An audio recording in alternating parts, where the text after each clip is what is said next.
नमस्कार मैत्रिणींनो, अशी चटणी तुम्ही यापूर्वी बनवलेली आहे का? नसेल बनवली तर हा व्हिडिओ नक्की बघा.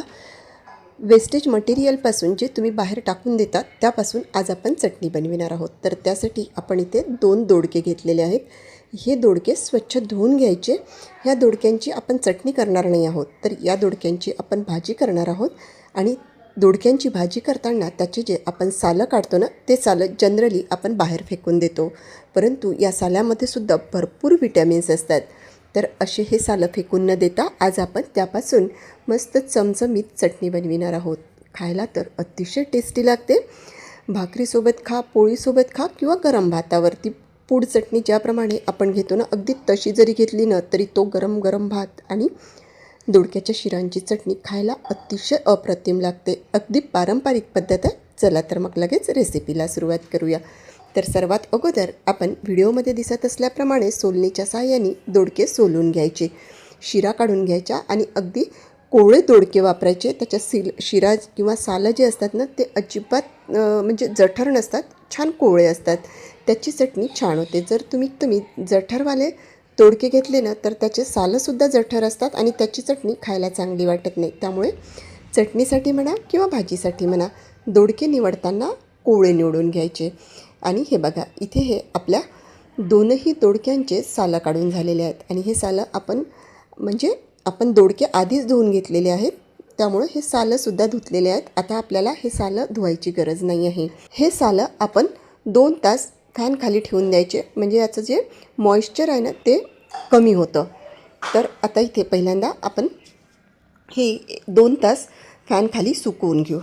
आणि मैत्रिणींनो, तुम्ही बघू शकता 2 तास झालेले आहेत आणि आपल्या दोडक्याच्या शिरांमधलं मॉइश्चर बऱ्यापैकी कमी झालेलं आहे. आता हे दोडक्याच्या शिरा आहे ना, ह्या आपल्याला मस्त कुरकुरीत होईपर्यंत तव्यावरती भाजून घ्यायचे आहे. कमीत कमी 2 तास आपल्याला ह्या शिरा अशा फॅनखाली सुकवून घ्यायच्या आहेत. नाही सुकवला तरीही चालते, फारसा फरक पडत नाही. फक्त गॅस जास्त लागतो आणि थोडंसं भाजण्यासाठी मेहनत आणि वेळ लागतो.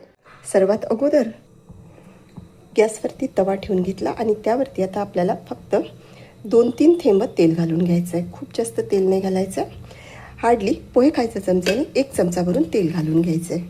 तेल हलकं तापलं की आता ह्या सर्व शिरा यावरती टाकून मस्त कुरकुरीत होईपर्यंत आपल्याला भाजून घ्यायचे आहेत. गॅसची फ्लेम आपल्याला इथे पूर्णपणे मंद करून घ्यायची आहे, म्हणजे छान कुरकुरीत आपल्या ह्या शिरा भाजल्या जातील. आणि व्हिडिओमध्ये दिसत असल्याप्रमाणे असे चमच्याच्या साहाय्याने पूर्ण तवाभर पसरवायच्या आणि 1-1 मिनिटांनी ह्या शिरा अशा पलटवत जायच्या, म्हणजे छान कुरकुरीत भाजल्या जातील. आणि ह्या शिरा भाजण्यासाठी आपल्याला इथे हार्डली 5 ते 7 मिनटं लागतील. 5 ते 7 मिनिट झाले. आपल्या दोडक्याच्या शिरा हलक्याशा कोरड्या झालेल्या आहेत. आता त्यामध्ये आपल्याला कढीपत्ता घालून घ्यायचा आहे. कढीपत्ता आधीच घालून घ्यायचा होता, परंतु मी विसरली, त्यामुळे मी आत्ता घालून घेतला. आणि आता मस्त हे मंद आचेवरती परत 4 ते 5 मिनटं परतवून घेते. यापूर्वी मी कढीपत्त्याची चटणीची रेसिपीसुद्धा शेअर केलेली आहे. तुम्ही अजूनपर्यंत बघितली नसेल तर चॅनलवरती जाऊन नक्की बघा.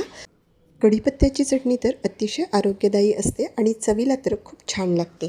ज्याप्रमाणे सालं कुरकुरीत व्हायला पाहिजे ना, अगदी त्याच पद्धतीने आपल्याला कढीपत्तासुद्धा मस्त कुरकुरीत भाजून घ्यायचा आहे. झालेला आहे. आणि तुम्ही बघू शकता आपला हा कढीपत्तासुद्धा छान हलकासा कुरकुरीत आलेला आहे आणि हा सुद्धा थोडासा कुरकुरीत आलेला आहे बघा. आता आपण गॅस बंद करून घेऊ आणि हे सगळं आपण गरम तव्यावरती असंच राहून देऊ, म्हणजे राहिलेला जो काही सालं असेल किंवा कढीपत्ता असेल तो सुद्धा छान यामध्ये कुरकुरीत होऊन येईल. तवा पूर्णपणे थंड झालेला आहे आणि तुम्ही बघू शकता आपलं हे सालं आणि कढीपत्ता छान कुरकुरीत झालेला आहे. असा हा तयार कढीपत्ता आता आपण एका प्लेटमध्ये काढून घेऊ. मैत्रिणींनो, इथपर्यंत जर तुम्ही माझा व्हिडिओ बघितला असेल आणि व्हिडिओ थोडा जरी आवडला असेल तर प्लीज चॅनलला सबस्क्राईब करा. परत तोच तवा आपण गॅसवरती ठेवून घेतला.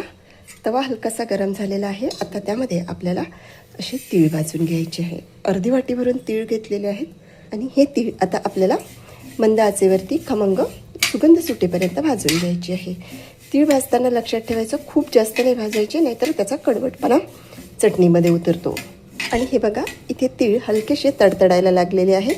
आणि हलकासा कलरसुद्धा चेंज झालेला आहे. आता आपण यामध्ये एक सुकी लाल मिरची घालून घेतली आणि लगेच त्यामध्ये आपण इथे अशा 7 ते 8 लसूण पाकळ्या घालून घेतल्या आणि ह्यासुद्धा आपल्याला अगदी अर्धा मिनटं मंद गॅसवरती परतवून घ्यायच्या आहेत. अर्धा चमचा जिरं घालून घेतलं, छान परतवून घेतलं, गॅस बंद करून घेतला व तवा गरम असल्यामुळे हे आपल्याला चमच्याच्या साहाय्याने असंच फिरवत राहायचं आहे, म्हणजे तीळ आपले करपणार नाहीत. 10 ते 12 मिनिट झालेले आहेत आणि तीळ आणि लसूणसुद्धा इथे पूर्णपणे थंड झालेलं आहे. असे हे थंड झालेले तीळ आणि लसूण आता आपण ज्या प्लेटमध्ये शिरा काढून घेतल्या ना त्याच प्लेटमध्ये काढून घेऊ. आता हे सगळं आपल्याला मिक्सरमधून बारीक करून घ्यायचं आहे, तर त्यासाठी आपण इथे घेतलं मिक्सरचं चटणी पॉट आणि त्यामध्ये हे सगळं आपण पहिल्यांदा घालून घेऊ. त्यानंतर यामध्ये 1 चमचा भरून काश्मीरी लाल मिरची पावडर घालून घेतलं, म्हणजे आपल्या या चटणीला टेस्ट कलर खूप छान येतो. थोडं जास्त वाटलं म्हणून 1 पाव चमचा मी काढून घेतलं. पाव चमचा मीठ घालून आपण झाकण लावून ही चटणी पहिल्यांदा रवाळ वाटून घेऊ.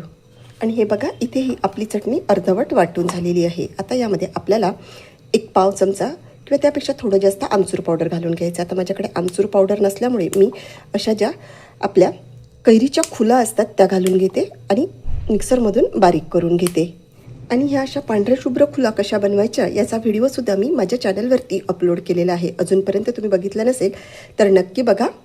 आता झाकण लावून पल्स मोडवरती अगदी हळूहळू 1 मिनटं मी ही चटणी फिरवून घेते. हे बघा इथे आपली ही चटणी मस्त रवाळ वाटून झालेली आहे. खूप जास्त बारीक नाही करायची, तर ती खायला चांगली नाही लागत. हलकीशी रवाळ ठेवायची, म्हणजे चवीला खूप छान लागते. आता सर्वात शेवटी यामध्ये आपल्याला घालून घ्यायचं 1 अर्धा चमचा भरून साखर. खूप जास्त साखर नाही घालायची, थोडीशी साखर घालायची, त्याच्यामुळे चव छान येते. आणि सर्वात शेवटी घालण्याचं कारण म्हणजे साखरचे सुद्धा अगदी बारीक बारीक कणं या चटणीमध्ये खूप छान लागतात. आता परत मी पल्स मोडवरती अर्धा सेकंद ते 1 मिनिट फिरवून घेते.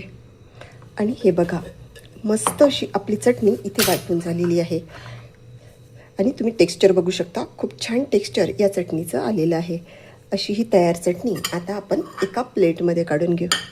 भातासोबत, भाकरीसोबत किंवा पोळीसोबत ही चटणी खायला अतिशय अप्रतिम लागते. एखाद्या वेळी भाजी कमी पडली तर भाजीसारखी सुद्धा आपल्याला ही चटणी खाता येईल. अशा पद्धतीने बनविलेली चटणी 1 महिनाभर तुम्ही आरामात स्टोअर करून ठेवू शकता. तर तुम्हाला माझी आजची ही चटणी बनविण्याची रेसिपी कशी वाटली ते मला कमेंट बॉक्समध्ये कळवा. आणि अजूनपर्यंत चॅनलला सबस्क्राईब केलं नसेल तर प्लीज सबस्क्राईब करा, लाईक करा आणि शेअर करा. चला तर मग भेटूया पुन्हा एकदा अशाच मस्तशा व्हिडिओमध्ये. धन्यवाद.